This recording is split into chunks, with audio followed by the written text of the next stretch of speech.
Hello, it's me, Mike, with HPDS. This video will be a reading and a study of Exodus chapter 22. That's Exodus chapter 22. And before I get started, per usual, I will read the Lord's Prayer.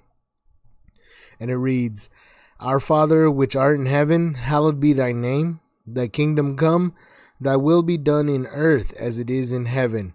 Give us this day our daily bread, and forgive us our debts, as we forgive our debtors. And lead us not into temptation, but deliver us from evil. For thine is the kingdom, and the power, and the glory forever. Amen. So, Exodus 22, if you remember, the book of Exodus is the children of Israel have fled from Egypt. There were 10 plagues. The Pharaoh got swept away in the Red Sea. The children of Israel went into the wilderness of Sinai, where they come across manna, they've come across quail, they've come across drinking water issues. But now they are actually at Mount Sinai. They've been there for the past few chapters now. Since about chapter 19, they have gone to Mount Sinai. They've heard God speak to Moses from heaven. They've seen Moses go through the storm and everything. And in Exodus chapter 21, if you remember, there was God was basically giving them a bunch of judgments and a bunch of laws, telling them what they can and can't do when it comes to their servants. How murder is defined, and punishment for murder, as well as other offenses, and for women with children, how there's eye for eye, tooth for tooth whenever you come into those kinds of issues, and also a bunch of laws regarding oxen. So in this chapter, now that we're moving into Exodus 22, let me go ahead and get that document set up for you. Turns out I'm not ready here.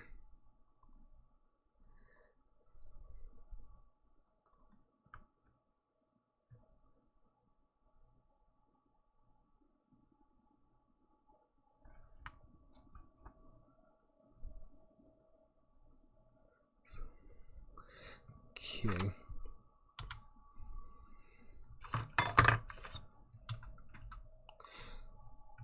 Exodus 22. This chapter is just called Continued Judgments. So we're going to get more laws that are coming into them. And what we're looking for here is verses 1 through 17. We're going to come across laws regarding restitution. And in verses 18 through 24, we're going to come across some other laws. And then verses 25 to 31, he's going to close out with some laws regarding usury, which is, making loans out and charging interest. So that's what this chapter is going to be. There's a few little sections, but it's going to be some more laws that are coming down to the children of Israel, and they're coming down basically in the form of these judgments, and they are meant for the children to listen and follow. Remember, the God has said to them, if they listen to him and follow his commandments, they will be a treasure in his kingdom, because everything belongs to him. They'll be a treasure.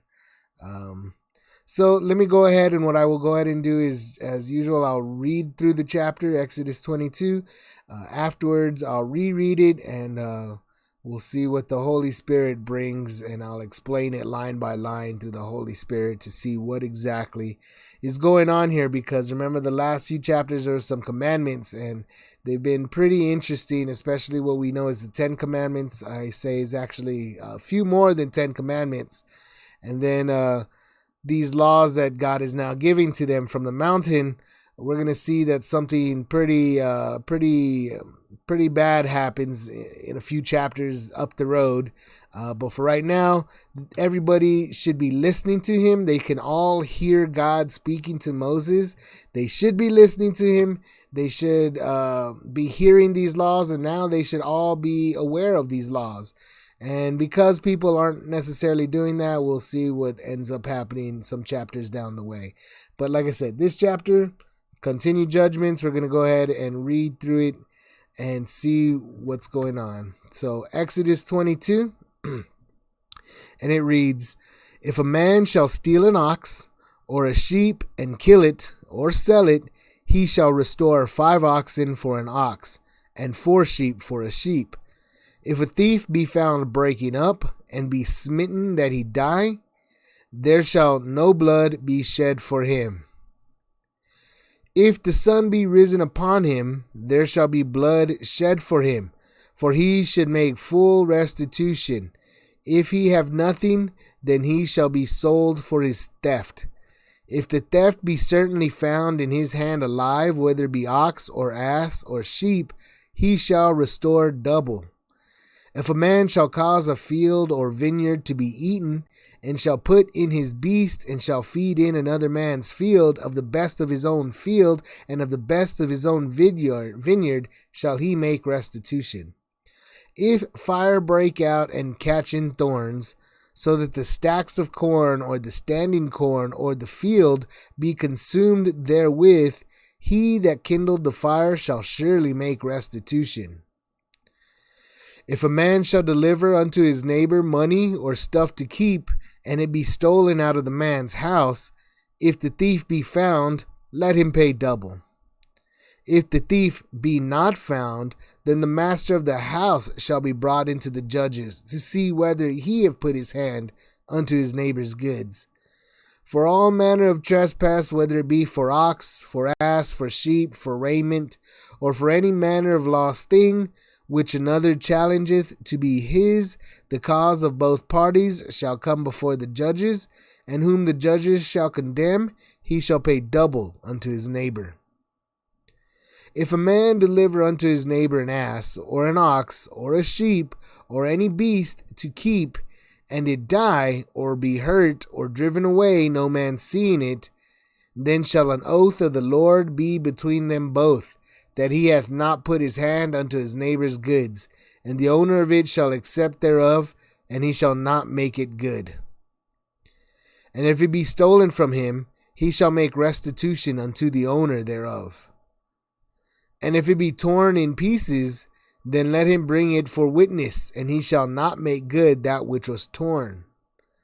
And if a man borrow aught of his neighbor, and it be hurt or die, the owner thereof being not with it, he shall surely make it good. But if the owner thereof be with it, he shall not make it good. If it be an hired thing, it came for his hire. And if a man entice a maid that is not betrothed, and lie with her, he shall surely endow her to be his wife. If her father utterly refuse to give her unto him, he shall pay money according to the dowry of virgins. Thou shalt not suffer a witch to live. Whosoever lieth with the beast shall surely be put to death. He that sacrificeth unto any god, save unto the Lord only, he shall be utterly destroyed. Thou shalt neither vex a stranger nor oppress him, for ye were strangers in the land of Egypt. Ye shall not afflict any widow or fatherless child. If thou afflict them in any wise, and they cry at all unto me, I will surely hear their cry. And my wrath shall wax hot, and I will kill you with the sword, and your wives shall be widows, and your children fatherless.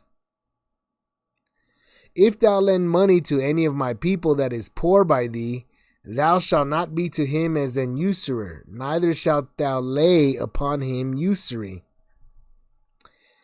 If thou at all take thy neighbor's raiment to pledge, thou shalt deliver it unto him by that the sun goeth down.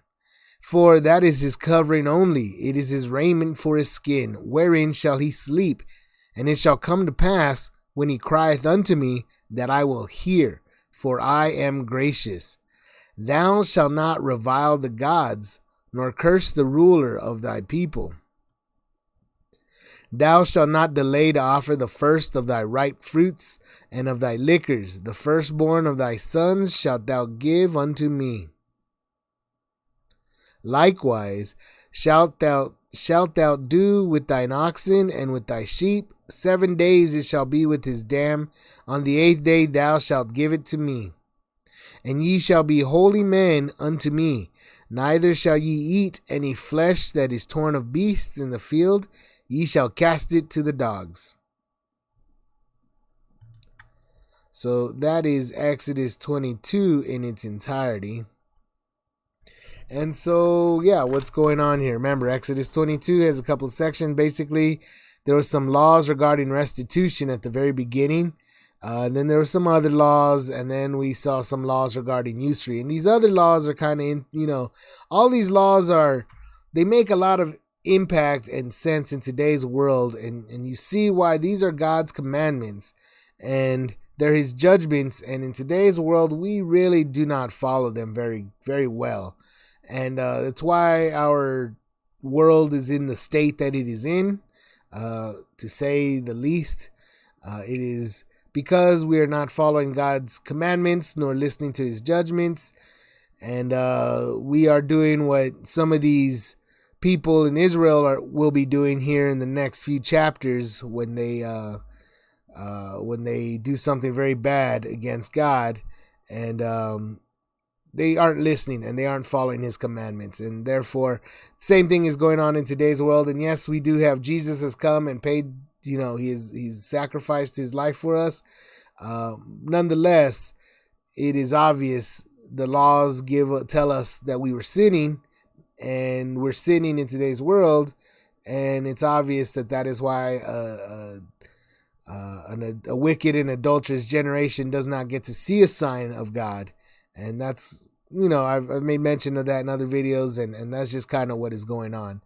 But like I said, what I'll do now is I'll read Exodus 22 again. I'll read it line by line, and we'll see what the Holy Spirit has to say about these laws, and of course how things really should be, but they're kind of not. So anyway, let me go ahead and get to this.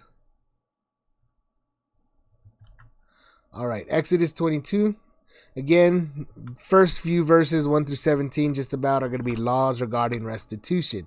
And so restitution, of course, is how to pay things back. And so, of course, there's a lot of stealing going on here. So if a man shall steal an ox or a sheep and kill it or sell it, he shall restore 5 oxen for an ox and 4 sheep for a sheep. So kind of understanding these animals, an ox is like a beast of burden. So an ox is able to do a lot of things like moving a lot of land. They use them for plows probably, and moving a lot of, moving, they would have moved, how do I say it? I don't even know what they're called. Wagons of some sort. But the oxen are beasts of burden, so they can lift heavy weights. And that's exactly what they use them for. Lots of things that was heavy, or treading, or doing things that required heavy animals and heavy beasts of burdens. And that's why an ox is considered kind of one category. Then you have your sheep, which is more of a livestock that didn't really do too much work, but you were able to get a lot of things out of it. A sheep, you get its, you could take its, its wool and all that. And you were also able to get food from them. You could eat them. You could also get, milks from them. They would make, you could make, from their milks, you could do a lot of things. You could even make soap from their milks. But so that's why there's kind of a little differentiate. So the work items, you have to pay 5 oxen for an ox, and for the food items, the commercial kind of items, and you get like 4 sheep for a sheep. So this is pretty, it doesn't mean too much for us, but in today, it would be that kind of derivation. Like some of it is for work. And then the commercial aspect, I guess you would call it. And then some of it, the goods were for home use, kind of more domestic kind of work, more domestic kind of things. So that's what, he's really saying. The commercial gets a little bit more that you have to repay. So if you repay somebody's ox, you got to pay them back 5, whether you sell it or kill it. You have to do that. That's what you have to do. And, same thing for a sheep. You pay 4 sheep, 2 sheep. So you really have to pay back. If you steal, you have to pay back quite a bit more than what you took. If a thief be found breaking up and be smitten that he die, there shall no blood be shed for him. So it's also saying that if you steal, if you're a thief and you're running away, you're found breaking up, you're trying to get away, and somebody kills you, somebody hits you and you die while you're trying to make your getaway, there shall be no blood shed for him. So God is saying that if you steal, you can be killed and there's nobody at fault except for you yourself as a thief. So if you're running away from stealing something and somebody kills you, that person has not committed murder. So that's that's a huge implication even in today's world. Like I said, there's if you run away if you just broken into a house, you're running away and they shoot you, I mean, it doesn't look like they've committed murder here. So, and then going on, if the sun shall be risen upon him, there shall be blood shed for him, for he should make full restitution. If he have nothing, then he shall be sold for his theft. So this is kind of getting into it a little bit more. It actually says that if found breaking up, that might mean at night. So I really, I might want to grab another. Let me see what other version I have here. I have here a New Living Translation. So this is a little bit different. This New Living Translation, I kind of enjoy it because it makes things a little bit more readable for today's world. But let's see. Verse 2, it says, if a thief is caught in the act of breaking into a house and is struck and killed in the process, the person who killed the thief is not guilty of murder. And then it goes on to verse 3. But if it happens in daylight, the one who killed the thief is guilty of murder. That's a thief who is caught must pay in full for everything he stole. If he cannot pay, he must be sold as a slave to pay for his debt. That's what the New Living Translation reads for verse 2 and 3. So that does kind of make a lot of sense. It says if a thief be found breaking up, meaning breaking into a house, kind of trying to. There's a difference between burglarizing and what's the word? Burglarize and to rob. To rob is to rob the people, but to burglarize is to kind of break into a house and not have any people really around. So to rob somebody, you rob people, in person, whereas burglary is kind of breaking into it and robbing people, taking things when somebody isn't around. So this is kind of saying breaking up. So that's kind of if they're found breaking into a house, or they're trespassing. Ultimately, they're trespassing for the act of, and they're doing it physically by means of breaking into somewhere, and it is distinguishing that if it happens at night, that's when they can die. So if you're breaking into a house at night, that's when you can be killed. So when I made that statement earlier, so if you're breaking into a house and as you're getting out, somebody shoots you and you die, then there's no murder if it's at night. So you could, if you kill somebody at night because they were breaking into your home, you have not committed murder. But if you do it during the day when you can see him during the daytime, then suddenly you've committed murder. So even though that's interesting right there. So if somebody breaks into your home during the day and you kill him, that's murder. That's what God is saying. But if they do it at night and you kill him, that is not murder. So he's really making it, God is saying that if somebody steals from you at night, then that's when you can kill them. But if you can see who it is and who they are during the day, and they steal from you, cannot kill them because they need to pay back what they have stolen. For he should make full restitution, and if he have nothing, then he shall be sold. So a thief needs to make restitution. So that's why God is he's really making this kind of, if he steals by night, he's liable to be killed. But if he steals during the day, then he's liable to pay back what he's taken. God is saying it is more important that he pay back what he has stolen if it happens during the day. So even doing these acts by day and by night is also a determining factor. If somebody does something by night, evil by night, then they can really be killed. But if they're doing something evil by day, then God is going to say, well, there's a difference then. If they're doing it by day, this guy needs to pay back whatever he stole. And if he doesn't have anything to pay back what he stole and he's stealing because he's poor, then guess what? He needs to be a servant. He needs to be a slave. He needs to so that's interesting, because this is something that I really believe, in today's world, it really makes a difference. And it really is something that there are stories of people breaking in and being killed and dying during the daytime. But they really, that's an excess use of force if you kill a thief during the day like this. But at night is the only time that he should be killed, because at that point he should actually kind of be killed because what he's doing at that time. And this is all based off of also symbolic things that God has mentioned.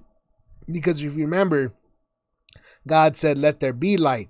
And later on in the New Testament, we find out more about this light, that the darkness has tried to put out the light, but it never was able to put out the light, and so forth. But let's keep going, because these are laws regarding restitution. Remember, a thief needs to pay it back. But they can die if they're breaking in somewhere at night. But other than that, they need to make restitution or be a slave.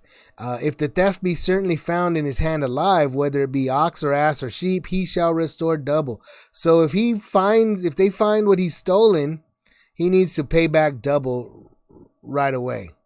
So right here, if they find it, so right here is verse 1 says, if he sells it or kills it, that's when he needs to pay back 5 for an oxen, 5 oxen for an ox, so if you sell it and get rid of it, or you kill it and you use it, or you kill it, and you need to pay. But if they find it and it's still alive and you still have access, so you haven't done anything yet with it, you just stole it, you only have to restore double. You only have to pay back double if you haven't done anything with it, meaning you haven't sold it, you haven't killed it. So there's even, this is, what do they call it? Possession. If you have possession of it still, it's a lesser crime, or at least the punishment is less. If a man shall cause a field or vineyard to be eaten, and shall put in his beasts, and shall feed in another man's field. So basically, if you steal somebody's vineyard, their goods, like what's in their field, or if you let your animals go out there and eat of somebody else's field, it says, of the best of his own field and of the best of his own vineyard shall he make restitution. So if you let your ox or your sheep go and graze on someone else's land, guess what? You have to pay them back with the best of your own land. So this is also if your animals steal. This is something because you've let them. You haven't taken care of your animal. And this is also another concept that the Lord will teach later, because the Lord is a shepherd. Jesus Christ is a shepherd. And so even the shepherds of the world, you need to be making sure your animals don't go stealing from another man's field. And like I said, very interesting that God is, Adam's first, if you remember way back in Genesis, Adam was supposed to name the animals. And I had made mention that naming the animals, to say you name somebody, is more than just giving them a name. He was doing more than just saying that a sheep is a sheep and a dog is a dog and a horse is a horse. He was giving them commands and making them do the work. And that's what it means to name them, to explain what they will be. To name something is prophetic. And to be a prophet is to say something that has not yet happened, but will one day happen by by God's hand. So that's what it was. To name somebody was to tell them what to do and command, and they do it because it's prophetic. Meanwhile, he is basically telling us we should have some control over our animals. Even in the last chapter, if an animal killed a person and it had been told to that person that, your animal is kind of violent and it could kill somebody, then that person had to be put to death as well. Remember that. So God is really saying you should have some control over your animals and your livestock. Verse 6, we go on to, if a fire break out and catch in thorns, so that the stacks of corn or the standing corn or the field be consumed therewith, he that kindled the fire shall surely make restitution. So this is also as well, this is getting into kind of vandalism. So this is no longer stealing, just like not necessarily the animals, going in, that's not you stealing, but you're still being punished for it. Here now is a fire, so this is vandalism. So if you make a fire and that fire it gets pretty out of hand, and it takes some people's corn or their field or any of their, if it catches and it goes into somebody's field, you have to pay for that field. You have to pay if you made the fire. So if your fire gets out of control, guess what? You have to pay for the damages that it makes. So this is what we would call something like arson in today's world. If a man shall deliver unto his neighbor money or stuff to keep, and it be stolen out of the man's house, if the thief be found, let him pay double. So let's go this out again. So this is like you're taking care of someone else's stuff. So if you're this, I guess it would also be like, this is kind of like how banks kind of come into play. If you give somebody your stuff to hold on to and they're but somebody steals it from that person, if they find the thief, that thief has to pay double. So once again, you have to pay double. So now keep in mind that these laws probably stacking on top of these others. So for example, say you steal an ox from this guy, and this guy was holding this ox for another friend. Guess what? Now, and they catch you, and if you've sold the ox, you got to pay back 5 ox for that ox, but now you got to pay double. So now you have to pay 10 ox for the ox. If you think about it, but say they found you with the ox, and so now you owe double for the ox. You also owe double that because that guy was keeping it for someone else. So now you owe 4 ox. You stole somebody's ox that was being carried. So what you only needed to restore double for that ox. Now you got to pay 4. You got to pay 2 oxes. Now you got to pay 4 oxes. If that person just happened to be taking care of it for someone else. And again, if you couldn't pay, you had to be sold into slavery. You had to become a servant. And that's why there were laws earlier, in the last chapter, laws regarding the servants and maid servants, what you could do with them, because suddenly it makes a lot of sense why now there were servants. A lot of these servants, these slaves, were basically criminals.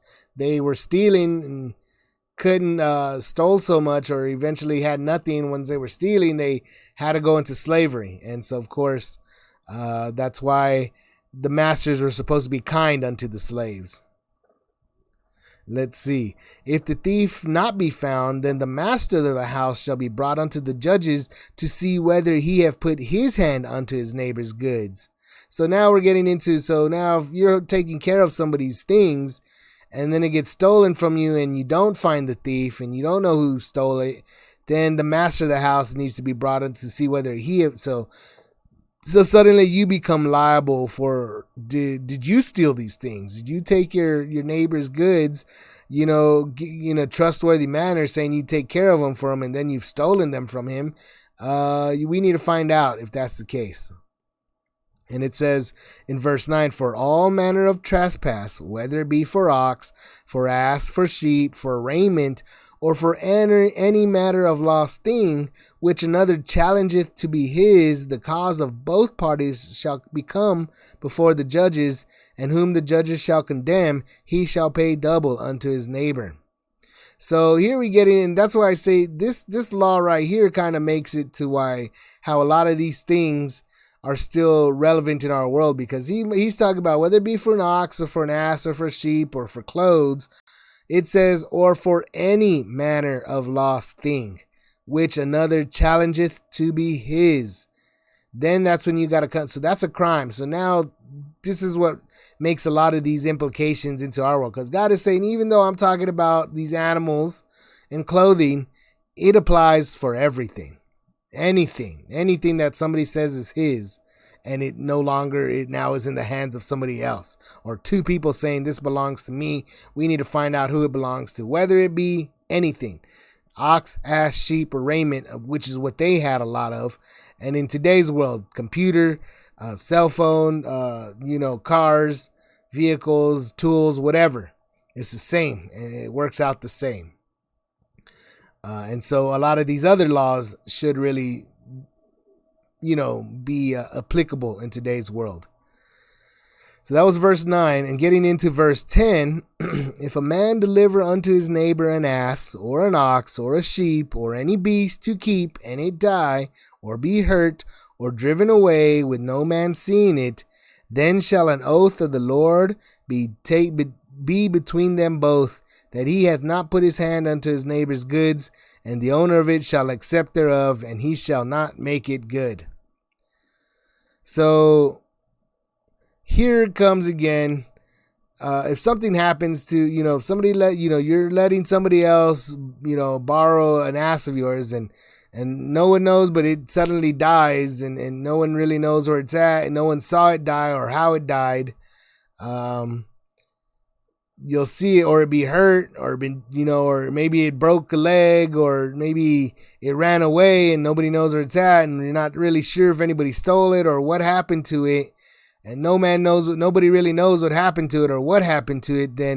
Then God is saying, then there shall an oath of the Lord be between them both. So they're making an oath, and it's of the Lord. So God is saying, I will handle the unknown things like this. So remember I did make mention that God is handling, he's going to give them what, so these children should know by now that whatever they are lacking, God will give to them. And that's kind of what he's made the case of. And that was also, so here God is really saying it too. So if something happened and nobody knows what happened, and it was kind of like an agreement between two people, take care of this, and then they're taking care of it, and they're like, I don't know what happened to it though. It's something I couldn't, God is saying that, look, God will handle those kinds of situations.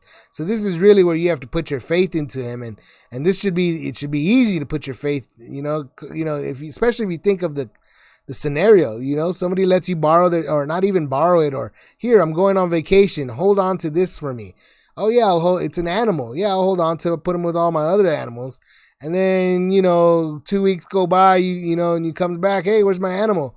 And then you go looking for it. He was just here. I don't really know what happened. And then, of course, you could be like, oh, I'm mad at you. What did you do with my animal? And, and there's no thing. And the guy just says, I really don't know. I mean, it was here. It was just here the other day.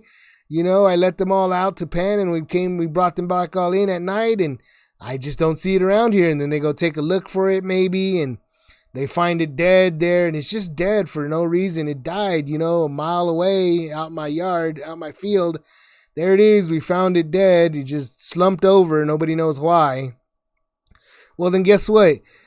Let's make an oath between us, that God did this, and I don't have to pay you back, and I'm sorry. Like you might want to even throw an apology there, but God is saying that, it was God. There's an oath between them, and it's an oath of the Lord that I didn't do anything to your stuff, and the owner shall be like, you know what? I get it. It happened. It's just something that happened. It probably would have happened. He would have just died if I was taken care of. He just died. The animal just died. And if it be stolen from him, he shall make restitution unto the owner thereof. But, of course, if you were taking care of it and somebody stole it from you, you have to make restitution. So that's why it comes down to, if somebody stole it, but you didn't catch the thief, then guess what? You're responsible, as though you have to pay for it. You have to pay for that animal. You have to make, somebody stole something from you, even though you didn't catch them, you still have to pay the owner. You're responsible. And that's why it comes down to, earlier on, also, if a man deliver unto his neighbor money and it be stolen, if the thief be found, that thief has to pay double. And it is no wonder why that thief has to pay double, because the person that was responsible had to pay the owner, and now you have to pay back for what he's lost plus a double portion, a second portion. So you get what I'm saying, for his and even in today's world, we call it like for pain and suffering, or for mental anguish, they've called it, or for, you not only do you have to pay for what the value is, you have to pay more, because even if it's just you have to pay for the lawyer costs, for example. So that's really what's going on here. That's why you need to pay double of whatever you stole, because that guy was responsible. But let's keep going on right here. But it also says, but if it be torn in pieces. So once again, if something is stolen and it's obvious that it was stolen, then that person was responsible for it. And if they find the thief, then they should make that person pay him double, because he had to pay the owner thereof. But if they do find out for sure that it was eaten by animals, for example, if it was taken by the wolves, then bring, if it be torn in pieces, then let him bring it for witness. And so we found out, it was out there, and, the wolves got him. So there's nothing I could do about it. And here's the proof that animals got to it or whatever. Then he doesn't have to pay it back. And if a man borrow aught of his neighbor, and it be hurt or die, the owner thereof being not with it, he shall surely make it good. So this is also getting into, so this is a little bit, if you give them something and they're holding on to it for you as like a storage situation, and nobody knows really what happened to it, then they're supposed to make an oath to the Lord, saying, look, we don't know what happened to it, But if they knew if it was stolen, it was stolen, I'll pay you back because it was stolen from me. And you're suddenly responsible for finding the thief. And that's a matter, this is not like, God is not considering this kind of accidental. If something gets stolen from you, you're responsible for kind of figuring out what happened to that thief and all that situation. You're responsible for kind of getting stolen from, even though the thief himself is also very responsible. He needs to pay back a lot for what he's stolen. So if something is stolen from you, theoretically, you are going to be repaid many times more than what was stolen from you. So it's kind of interesting, because God himself is going to repay what's stolen and what is lost. So that's very interesting. So if somebody steals from you, it's actually kind of a blessing. And I know this doesn't necessarily sound like that, but that's really what it is. Because if you get an ox stolen from you, guess what? You've got 5 ox, or at least 2 ox coming back to you, because God is going to pay them back. Pay you back one way or another, whether the thief stole it. So if something gets stolen, you should kind of be happy, because now you're going to have more of them. You're going to have more of that.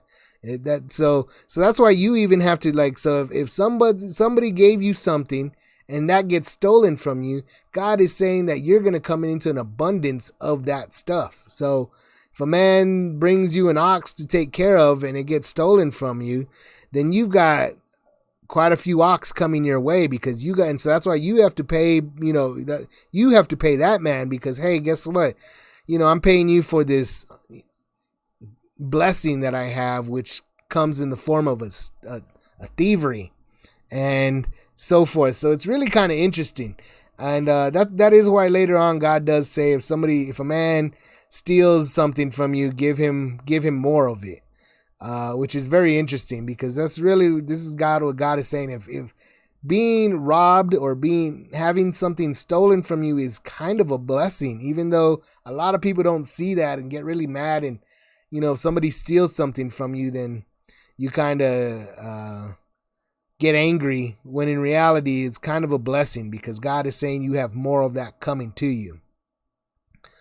Let's see. So, but right here, that's why if it was stolen, you should make restitution. So there's a difference in this one that was right here, that if nobody knows what happened to it and it gets hurt or it gets stolen or it dies or something, but you don't know what it goes missing, but you don't know what happened to it, then you need to make that oath. But if you do know that it was stolen, you shouldn't be acting like, so if you know something got stolen from you and it belongs to someone else, you should tell them, hey, it got stolen from me and I'm going to pay you back. Instead of saying, hey, I don't know what happened to it, I'm not going to pay you back. You should pay them back, because if it was stolen, it's technically like a blessing, because you're going to get more of that in return, and you should be giving them their due portion, which is what you took. But if you don't know what happened to it, then you don't know you were really blessed by somebody stealing from you. So you just got to put it on the Lord. So there is a difference here of what's going on here. And also, if it was torn to pieces, that's not a blessing. If an animal took it, that's not quite the same blessing as if somebody stole from you. So that's why you don't have to make good. You just have to show them, look, it got eaten. The animals took it. Somebody killed it. And if a man borrow aught of his neighbor, and it be hurt or die, the owner thereof being not with it, he shall surely make it good. So that's why this comes into play. So basically, if you let somebody borrow your ox so that they could go, say, plow a field with that ox, and it's your ox, but you let your neighbor borrow it, and then you come back, hey, my ox, the neighbor says, you know what, it died, or it got really hurt. You weren't here, but I'm going to pay you back for it. So, this ox broke its leg, and you were letting me borrow. Guess what? I'm going to pay you back for a new ox. Or this ox died, I'm going to pay you back. That's just what ends up happening. If you damage it while you're using it, you have to pay for it. But if the owner thereof be with it, he shall not make it good. If it be an hired thing, it came for his hire. So now the difference being, hey, I own this land, but you have the ox, and I'm going to give you some money to come, plow my field with your ox. And they come and do it, and the ox dies, for whatever reason, or it breaks its leg or whatever happens. Then that guy can't say, hey, I was working in your field. You're responsible for my ox. No, that is not the case. If it was hired, that was his hire. That was your money. You're responsible as the contractor or the person that was doing the work with your own animal. You were being paid. Guess what? You got paid. You get paid, and that's it. There's no extra that you can't put that on to the other person that was paying you for your hire. So this is even, like I said, commercial law. This is the same thing again. So that's why if somebody's doing work for you, and they get hurt while they're doing work for you, then in a sense they're responsible for it themselves because they were there and they were responsible. Now, if they're letting you borrow something and they weren't there, then you do have to make it good. So it's kind of the same concept here. It's the same thing, but only a little bit different, depending on if the owner was there or not to be responsible for it or not. And if a man entice a maid that is not betrothed and lie with her, he shall surely endow her to be his wife. If her father utterly refuse to give her unto him, he shall pay money according to the dowry of virgins. So this is kind of interesting because this is, especially in this world where everybody wants to date around and people like to sleep around before they get married. This is really kind of showing what, if you sleep with a woman, if you have sex with a woman, you need that woman needs to be your wife. That you must make her your wife. That is it. You have to make her your wife. That's it. You get a wife. If you have sex with a woman, that's your wife. And that's, like I said, in today's world, people sleep around and they'll have, I have a girlfriend. I'm sleeping with my girlfriend. They have sex with their girlfriend. I'm with my girlfriend for a year and then we break up and you move on to the next girlfriend. See, that's not the case here. People are not giving people enough credit. They're not paying them for what they're worth, because if you sleep with someone, that should be your wife. That should be your husband. That's it. That's the credit that they deserve. That is what they are worth. That you never be with another person. Everybody is worth a commitment. Because if you don't make that commitment, say you sleep with the woman and then you try to make her your wife, but the father, basically the owner of that woman, does not refuse to give her, he shall pay money according to the dowry of virgins. So that's kind of awesome. Let me read this again, this 16 and 17. I'm going to read out of this New Living Translation. If you see that right here, just going to read 16 and 17 to kind of get some more clarification. And it reads, if a man seduces a virgin who is not engaged to anyone and has sex with her, he must pay the customary bride price and marry her.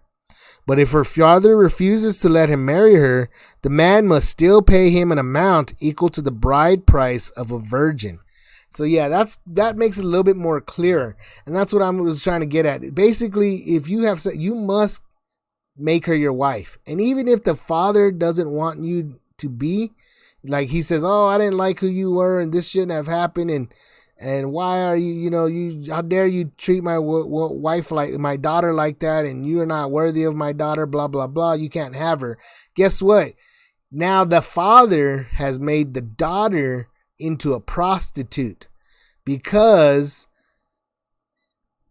this guy must still pay the father as though he married her. So basically, the man, by sleeping with the woman, for example, he has, and of course she can't be a married woman, because we'll find out that adultery, that leads, if this woman was married, or if there's adultery going on where somebody's already married and they're having sex with someone else, and that's cheating, what we know is cheating, you're cheating on your spouse, then you should be dead. You got to be put to death for that. But this is not the same. This is for someone, a woman or a virgin. Basically, they have no spouse, and you go and you sleep with her. You have to. The man is responsible for making her his wife to the father, and the father is responsible for giving her away as his wife.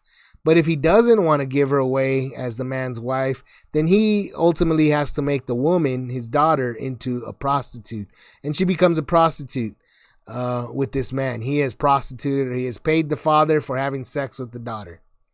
Ultimately, that is the case, and that's a matter of pride for the father, knowing that he has turned his daughter into a prostitute, and the pride of the man, who knows that he needs to treat his wife what she is worth, and she is worth everything. So once again, like I said, we're not giving today's world, the way we talk about dating and sleeping around and fornicating and shopping around for a wife, is really just making prostitutes out of women, with their father not even collecting the money anymore. So the fathers aren't even collecting the money that they're owed for being their daughter's prostitutes.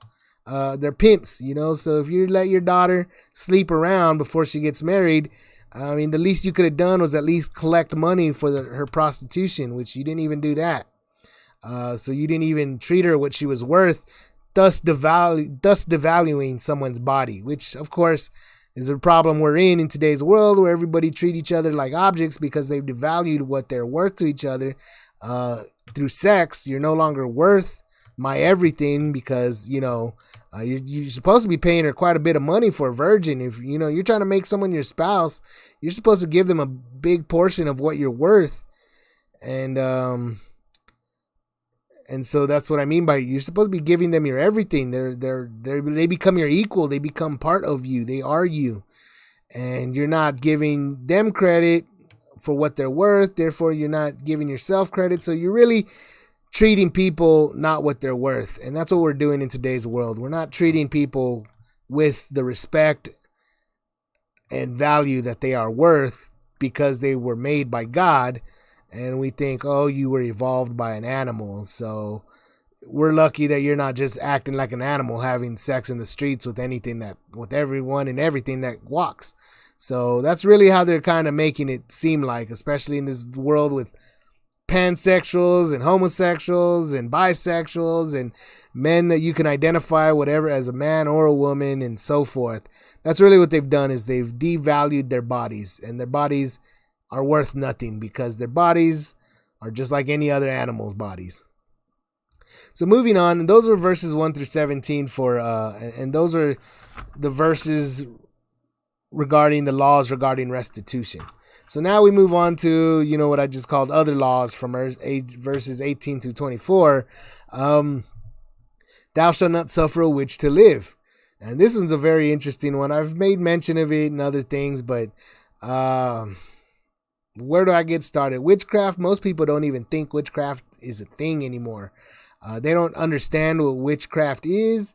They don't understand the power of words over someone's, and the influence of words over someone else's actions. They don't know about like what we would know, the MK Ultra situation. They don't understand that witches and sorcerers as well can make complete slaves out of another human being, or clones of another human being, or other robot other human robots. They don't believe in any of that they can be programmed with words and what we know as, magic spells in the form of word, incantations. And so, people don't even think that's a reality. So to understand why you need to really know what a witch is and what witchcraft is and how words have power over humans and how God was the word and God said, let there be light, and God said, let there be a division between, and God said, so forth. God created, he spoke existence into existence. And that's what these witches and sorcerers are trying to do as well. Their words are turning into actions. And so you really shouldn't suffer a witch to live. And, that's another problem we have in this world. People don't even know what witchcraft is. So, witches are everywhere. And the only witches that really make themselves very well known and popular are the lesser witches, the witches that have no power. Because the real witches that have power, they really try to keep their lives secret and quiet. And they really push these lesser witches that have far less power that was given to them by the devil. And they have no real power other than talking points. And they're the ones that make themselves out to be the real, spokesman or the real activists in witchcraft that try to make witchcraft and paganism ultimately to be acceptable. They're the lesser witches with no real power because they're out there talking about what they're doing when you're not supposed to be talking about what you're doing in order to be a proper, powerful witch and so forth. Anyway, there's a lot to talk about witches, and maybe I'll make a video about witches and witchcraft, because this is a very powerful verse, and nobody even takes it. It's a verse that's being used to, make Christians seem silly, or to make God seem silly, because, God tells us not to let a witch live, but witches aren't even a real thing, and so forth. Anyway, going on to another one. Here's another one. Whosoever lieth with the beast shall be surely be put to death. So this is getting into even sexual immoralities. If you're having what we know as bestiality, having sex with an animal, you should be put to death. And this is kind of going into context with this previous verse about making, the fathers making their daughters into prostitutes. Well, you're getting really immoral, because the more you devalue your body, the more likely you're going to be, like I said, when I said there's people are sleeping around so much with so many people, they're getting so, they devalue their bodies that they'll have, to be liked, they'll have sex with anybody or anything. So they go call themselves pansexuals and bisexuals, and really they just want to be liked because they've been convinced that this is how they need to be liked. Most likely they've been convinced because of a witch that they know nothing about. And some of them are so sexually devious and promiscuous, and that they having sex with an animal is not very far behind a lot of other perversions. And God is saying that this kind of a perversion, getting out there in these perversions, you should be put to death. And bestiality is, unfortunately, it's out there. You can find pornography about it quite easily. It's there. It's not very difficult to find if you have access to the internet. Meaning, there's a lot of people out there in this world that do it. Surprisingly, especially for people that live in the Matrix world that don't know how horrible, the devil really is, that they think people don't do this kind of stuff. People don't do, and they're really living a sheltered life that the witches have provided for them, a very sheltered life, so that they can accept the horrible things that go on behind closed doors. I mean, we're going through it right now with the Epstein situation. If you know who Jeffrey Epstein is, and I won't make too much mention about him, but already, R. Kelly is involved in that too as well. Right now they're only telling you about some of the more acceptable evils, and we're getting into, especially the pedophilia. They're getting, the young children, the young women, the young girls. They really are only telling you about the teenager girls, the 14, 15, 16-year-old girls, and they're not really getting into more depth with the young, the babies and the animals and the death and so forth. There's a lot of sexual deviancy out there, and they're only telling you about the more, understandable and believable perversions, and they're not really telling you about the unacceptable and unbelievable perversions that are really out there. But it is out there, and animal having sex with an animal there's definitely a whole thing about it. I mean, even there's something as popular as what's known as the donkey show out in Mexico, in Tijuana. I've even seen movies about where they talk. Even comedians like Joe and Silent Bob, they did a whole movie called Clerks Part 2, their second installment, in which they brought in an animal, a person to have sex with an animal, and they watched it, and it was, once again, that's just a popular movie. It's just a movie out there coming out of Hollywood. I don't recommend it, but they're there in my, God has shown me a lot of things in my own, in my own life, and that's just, they're out there. These kinds of things are out there, and people make jokes out of them. It's so unbelievable that they don't even think it's real, so that when you hear about it in the Bible, you say that even God must be dumb because that doesn't even really happen. But it does happen, and it is bad, and it's so bad you should be put to death for it. And going on, God says, he that sacrificed unto any God, save the Lord only, he shall be utterly destroyed. And I'm going to read this verse out of this New Living Translation as well. So this is verse 20, chapter 22, verse 20. It says, anyone who sacrifices to any god other than the Lord must be destroyed. So it's pretty much the same thing. You have to be destroyed. So this is something that it's not the same thing as spilling blood. God is saying that if somebody sacrifices unto God, a false god, that he will be destroyed. So this is something that God is saying. This man will be destroyed, whether you do anything about it or not. And it's kind of coming into that same concept of when he told Moses, he's still up on the mountain explaining all of this, the Mount Sinai. So remember when he told Moses a few chapters back, he told him, make sure you guard the perimeter, and anybody that touches the base of the mountain, they're going to be stoned or shot, with an arrow or something. They're going to be killed. You're going to shoot them. And so, of course, God has set an army there. And we'll find later that it is Joshua up there on that mountain or around the base, guarding it. And that's why when he comes back into the camp later on, they're going to find, the false idols that, the people are going to be doing. And that, I've kind of made mention that something bad's going to happen. And we're going to see that the army is there with Moses or close by Moses, but close to the mountain. And they're over there listening, but it's the people that are far from the mountain that have detached themselves. They go off and they stop listening to God, and they start doing something bad because they stop listening to God. But anyway, the people that are listening to God were responsible for doing what God said would happen, saying that if you touch the mountain, whether it be beast, animal, or human, they will be shot. Well, those people, and this is God saying that exact same thing again, saying that if somebody sacrifices to any god except the real God, he shall be utterly destroyed. And that's not necessarily saying that his blood will be spilled. That's saying that the people should take it into their hands to destroy this person in whatever ways they can destroy him.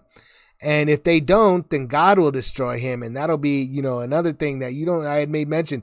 Whoever touches that mountain, I said, they're going to be shot. They're going to be killed. And whether it'd be better that the humans do it, that you do it as of your own army instead of me doing it, because I'll throw a rock at him. And you won't want to see that, especially if you're looking at the storm. You're not going to want to see me throw rocks at this man. It's going to be terrifying to you. So somebody better do it. And that's what God is saying. He's just making a statement. He will be destroyed. Never mind how, because it's everybody's responsibility to destroy that man who is sacrificed unto any god other than the Lord. So moving on to verse 20, 1, thou shalt neither vex a stranger nor oppress him, for ye were strangers in the land of Egypt. So this is laws about foreigners. You're neither going to vex a stranger nor oppress him. So, of course, that's saying because you were strangers, so you were once foreigners in Egypt. So that's what don't vex him, don't oppress him. God, treated you like that. So this person might be someday that they're going to have to take out of you people. Like I took my children out of Egypt. One day I might have to take my children out of Israel kind of deal. But it's just another law. And once again, where was it? Verses, let's see, through 24, we're coming across these other laws, these kind of etc. laws that are all kind of all around the place. Verse 22, ye shall not afflict any widow or fatherless child. If thou afflict them in any wise, and they cry at all unto me, I will surely hear their cry, and my wrath shall wax hot, and I will kill you with the sword, and your wives shall be widows, and your children fatherless. So you see right here, he's saying, don't vex these strangers in your land, these foreigners that you don't know anything about that come around. But he says that on top of that, don't afflict any widow or fatherless child. So these people that, are widow, the women that don't have the power of the men that are the children of Israel, or these children that have lost their parents, so you don't really know if they're foreigners or if they're, children of Israel or not. He says, don't afflict them in any wise. Don't be mean to the widows and the orphans, and the fatherless children. Don't be mean to them, because they can be taken advantage of. And if you take advantage of them and they start, crying about how much they're being taken advantage of, God is saying, I will hear their cry, and my wrath will wax hot, and I will bring war to you and kill you with the sword, and your wives will be widow and your children. So he's really talking to these children of Israel. Do not treat foreigners bad, especially and then on top of foreigners, don't treat widows and fatherless children, because if you take away the man of the house, suddenly the women and the children have far less power and authority and legal rights than if they had the man of the house around. And if you start taking advantage of them, and we do kind of see that, I think later on, even in like the book of Ruth, they kind of take advantage of the widow, and she was married to a child, to an Israelite, but she was a foreigner herself. And that's kind of exactly what's going on here. God is saying the foreigners, don't treat them bad. And then don't treat the widows or the orphans bad either, because whether they be born to foreigners or not, you can't really know at that point. And you really should, you might treat them bad because you might say, hey, they're just foreign widows, and they lost, these are, they lost all their men and they're foreigners, and I'm going to go ahead and mistreat them and take advantage of them. And God's saying, don't do that, because if you do that, it's going to be bad for you. Now I'm going to bring war to you and your people will die by the sword, and your wives will be widowed, and your children will be fatherless. So God is really saying that widows and orphans really come from kind of war. I mean, that's kind of this statement is really saying that it comes from death, and death usually comes from war to begin with. And God is saying, don't treat these foreigners or these widows and children that are probably come from these foreigners, because if you treat them bad, it's going to happen to you. You're going to have war, and your women will be widows, and your children will be fatherless. So those are those kind of etc. laws. And moving on past that, we're going to get verses 25 through 31. We're going to come across the usury now, laws against usury. And if thou lend money to any of my people that is poor by thee, thou shalt not be to him as an usurer, neither shalt thou lay upon him usury. So again, these all of these laws, even though people for some reason treat the Bible as though it's filled with a bunch of nonsense, or they literally call this fairy tales. People have told me this is fairy tales, which doesn't make any sense to me, because these are real laws that make perfect sense even in today's world. And these usury laws, I mean, they have a huge implication, because I mean, it's pretty obvious in today's world that there's a lot of usury going around in our country, in the United States of America. I mean, these banks give you loans, and then they charge you an unseemly interest rate. Credit cards are, we have a huge credit system, and that huge credit system is all usury. If you don't understand what usury is, let's go usury definition. And you'll see what that is. Usury, the legal action or practice of lending money at unreasonably high rates of interest. And it's kind of funny that even the dictionary today, it's really calling it, make sure they throw in, it's an illegal action, because there's a bunch of legal actions that, say, a bank can take when they're loaning money. And even though it's unreasonably high, or it's, that's why even the word is trying to protect itself. It's the legal, but usury is just lending money at interest, interest that is usually much too high to be paid in the first place. Making the loan, making it a loan of interest. And so God is saying, if you make a loan to somebody, you're really doing something kind of like charity. This is something out of the goodness of your heart, because you're not going to be charging him any interest, or you're not going to be charging him very high interest.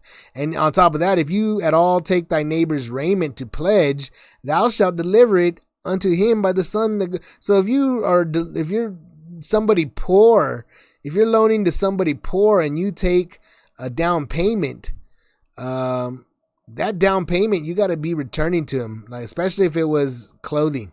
They're literally giving you as a down payment the clothes off their back in order for a loan.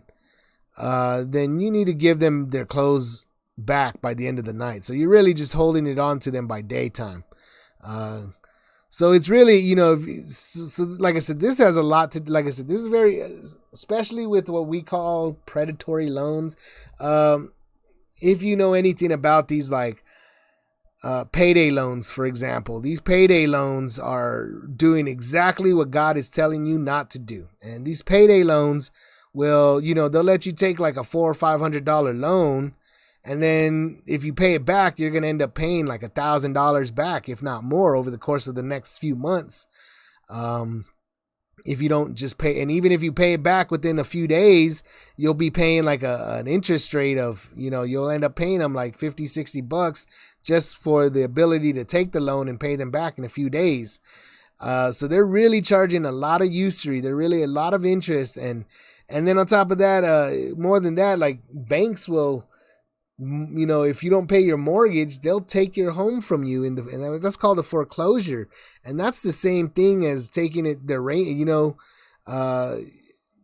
you put your house up for something and and they try to take your house for a loan, there's a lot of things that go on in these banks and with these loans and what they do, and how they charge interest and what they'll take from you for collateral. And God is really saying you shouldn't be doing that to your own people. And we are definitely doing that in this country to our own people, which once again goes to show why things are as bad as they are, and why they're just getting worse, because, nobody cares. And they don't even realize that these laws were meant given to us by God. And we're breaking them. We're breaking all these laws. And more than that, we're not listening to these laws. People are calling this fairy tales or fiction, or that this is something that is not, just because, these are laws that came from heaven, and they don't want to believe in the crazy storms, or they don't want to believe in the miracles that God provided. And because they don't want to believe that the miracles happen, they're completely disregarding his laws. They say, this is, that never happened. There's no way a cloud can descend upon a mountain like that. There's no way that those 10 plagues could have happened, and so forth. And because they don't want to believe that happened, they don't even want to hear and understand these laws, which these judgments that have come to us as laws, and how great they are. They're really, even to this day, they're still applicable. They're still understandable. They still make sense, and they can still be applied in today's world. And they aren't being, and we're not listening to them, and we're not doing them, and so forth. And that's why so many bad things happen in this world. And that's why so many people are still searching for proof of God, and they still don't have it, and they're still lost because they're not listening. And that's just what's going on. They're not listening, and they're not fulfilling his commandments. Going on for that, he was saying, so even his neighbor's raiment, you got to give it back, for it is his only covering, it is raiment wherein shall he sleep. It's the same thing with these mortgages and these, if they're trying to take away your house, where are you going to sleep? And you're going to lose everything. And if you, why are you doing these things, taking away from these people? And if he cries out to you, then guess what? I will hear him, for I am gracious. So he's really going to take care of these people that are suffering, because nobody should be suffering. Everybody should be taking care of everybody else. And if you remember, even during the Passover, everybody was supposed to cook their own sheep, their own lamb or whatever. But if they didn't have enough then they had to go to their other house. And he was also saying, no, nobody shall come to me, empty handed. We'll also see later on. But even in that, you were supposed to take care of your neighbors. You were supposed to go join. Everybody is a community. People are taking care of each other.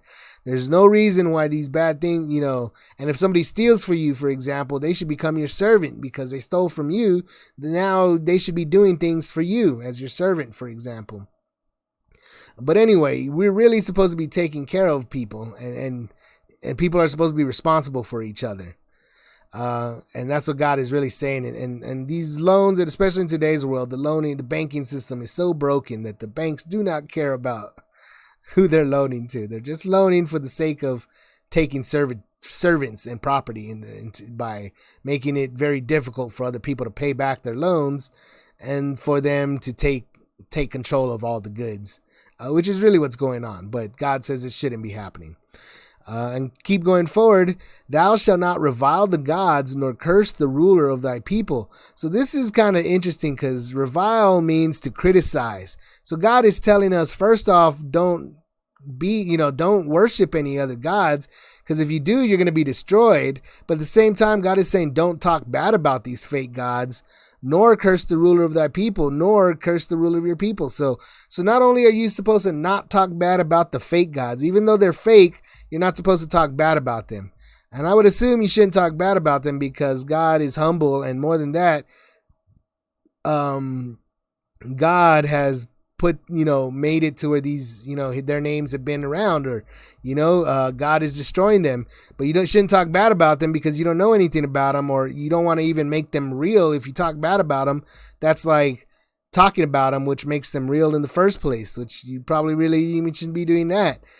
But you also shouldn't be talking bad about so even in today's world, we got half the population is talking bad about one or the other when it comes to, say, Donald Trump as our president, or Mr. Obama as our ex-president, or the Democrats or the Republicans, and people are cursing the ruler of their people, whether that be just because they're on one side of the fence. They're either Republican or Democrat, and so they curse the ruler, and God is saying we shouldn't even be doing that. So if you know and understand why what Mr. Trump calls the fake news out there, why the fake news is running around, basically feeding people emotional stories about how they should feel about their president, instead of actually, explaining how things really should be and ought to be.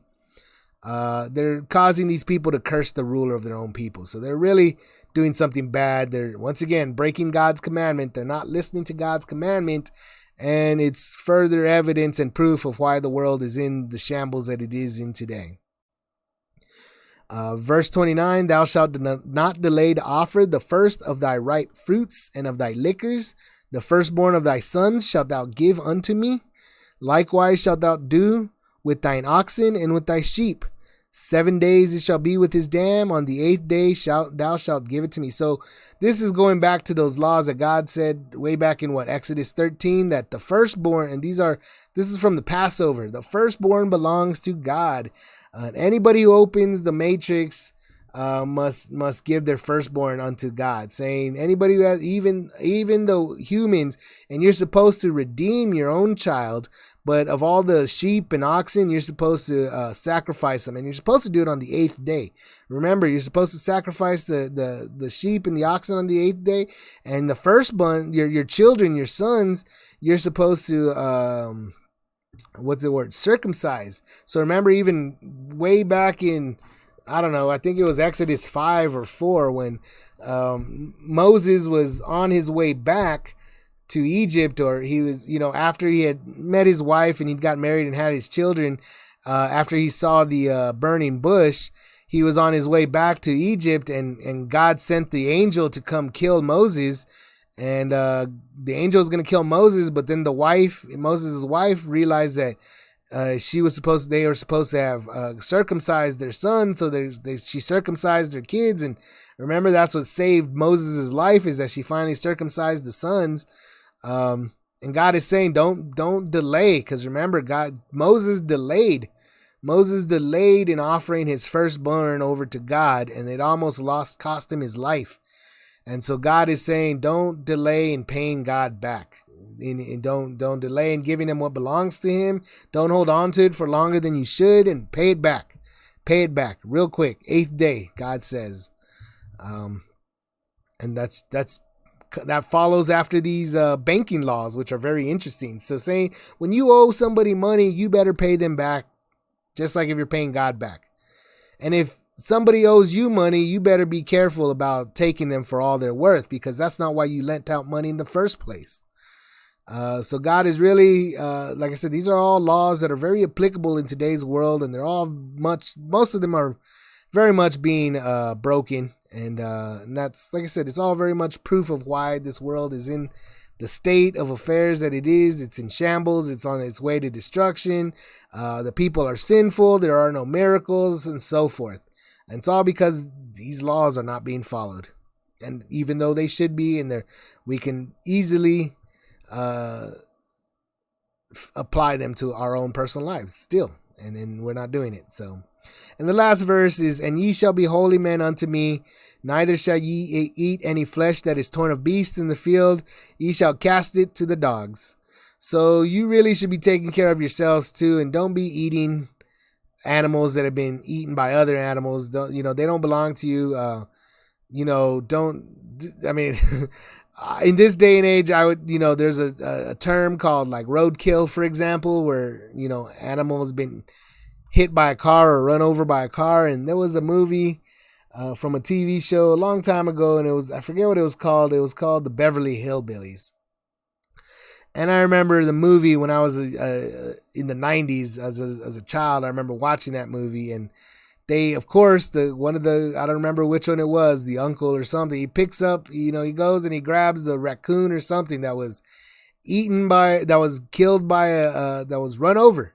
And of course, it's a joke. He eats it, and he kills, it's roadkill. He cooks it up and he eats it. And like I said, it's just another mind control tactic that comes out of Hollywood. It's just another distortion of the word, the law of God, and that's something that we should not be doing. If you come across an animal that is dead and it was killed because it was, another animal killed it, or you just find it in the field, it's roadkill, you are not a scavenger, is what God is saying. You are not a scavenger. Give it to the dogs. Let the dogs be scavengers. You as a human are not a scavenger. You are not just trying to survive. As a human, we should be holy men.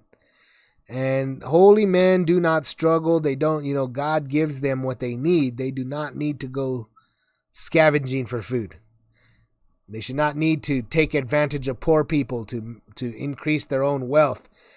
They should not need to wait to pay people that they owe money to. They should not need to be sleeping around. They should not need, and so forth. There's so many, as holy men, we should be following these laws, even in today's world. And because we do not, it's obvious that we are not listening to God. We are not following his commandments. People are making jokes of these commandments and making all kinds of bad things out there on the internet that don't apply anything or don't follow these laws. And that is why we are in the state that we are in now. And this world everybody's angry. Everybody's mad. Everybody's griping about everything else, and everybody is killing each other. There's a lot of anger, violence, sexual immorality out there, a lot of sin going on. Nobody consecrating it or giving their firstborn to Lord. Nobody's doing that. So God is destroying the world. And obviously it's written about. It's something that's prophesied of, so we're not to worry about it because it's happening, but it should be obvious. It's written about, it's proof, and couldn't really say any more about it than what I'm saying. So Anyway, that was Exodus chapter 22. I'm going to go ahead and end this video right about now. These chapters with the laws have been really interesting because there's been a lot to talk about with these laws. This video too is probably one of my longer videos. I think it is the longest video I've done, and there are a lot of laws to go over, and there's a lot more I could talk about them, and I could probably even, one in particular, the witchcraft one, I could go into a lot more detail about. I mean, not to mention all the rest of these laws, but I'll go ahead and end it now. And the Holy Spirit is just telling me that is what the case is, that these laws are still righteous. They are still applicable. We should still understand and know them and follow them, even though Jesus Christ has come around. Jesus Christ said himself, he has not come to get rid of the law, but he's come to fulfill the law. And so the law was that, comes somewhere else from our redemption, but nonetheless, in our daily lives, we should understand that these laws, how they work and what they're doing, and understand that that's by breaking them, that's how our lives come into turmoil, and how bad things happen, why bad things happen in this world. But nonetheless, I'm going to end this video. I want to say God bless you, whoever may be watching. If you like what I'm doing, please like the video and subscribe to the channel for future chapter by chapter Bible studies. Beyond that, I pray that we all bless Jesus Christ, and may Jesus Christ bless all of us. Amen.